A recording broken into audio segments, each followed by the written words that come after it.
Kohila Alevis elav Marta Kivi tähistab 5. veebruaril oma 106. sünnipäeva. Martat käisid õnnitlemas Kohila vallavanem Heiki Epner ja sotsiaalnõunik Väino Maasalu. Eluaegne koolmeister ise arvab, et kerge see pole nii kõrge vanuseni vastu pidada, aga oma vaimu hoiab ta erksana lahendades iga päev hoolega ristsõnu. Te mäletate kõiki neid 100 aastat, mis Eesti Vabariik on olnud.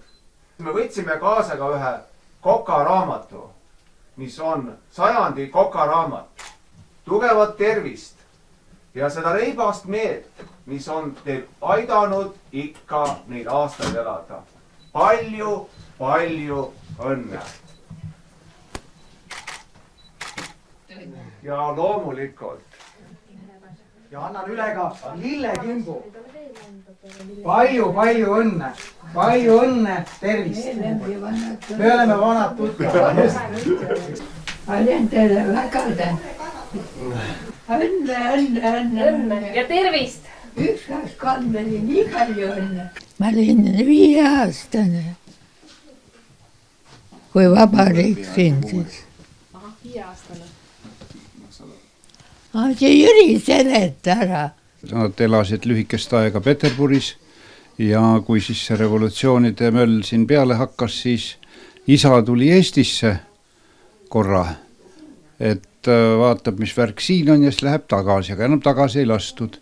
Ja siis tuli nendel ka ära tulla ja siis nad olid karantiinis, võt sellest ongi see moosisaia jutt.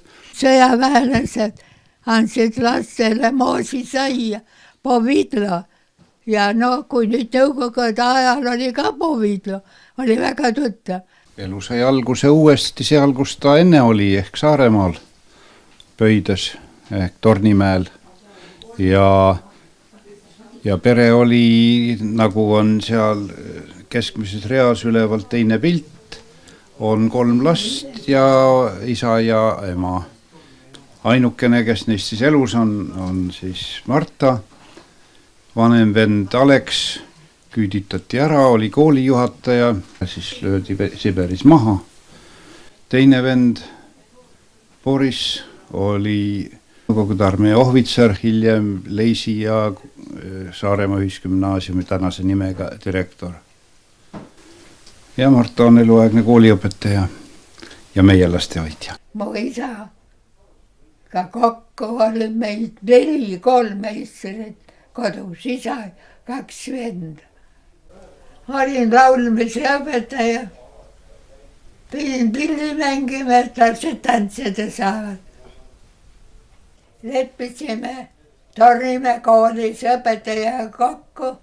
Tema õpetab jenka, ma mängin, aga laste rütm oli niivõrd seganud, ajas minu mängu sassi, siis klaveriga läksin ukse taha ja koridoris lapsed tantsid jenkat. See on mälestus jenkast. See esimene Eesti aeg oli ikka Eesti aeg. Õpetajal soodus. Aga praegu on Eesti aeg. Pisike pension on. Ja õpetajal oli korter, kütte ja valgustus. Prii, ei mingit norme. Puhkus oli nii, et mai lõpus kool sai läbi.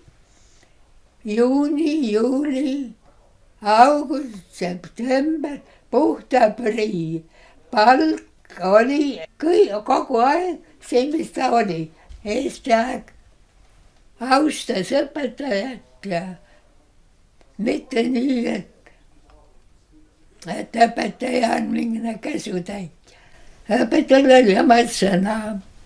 Võisin ikka kasvatada last ja kasvasid ka tublid.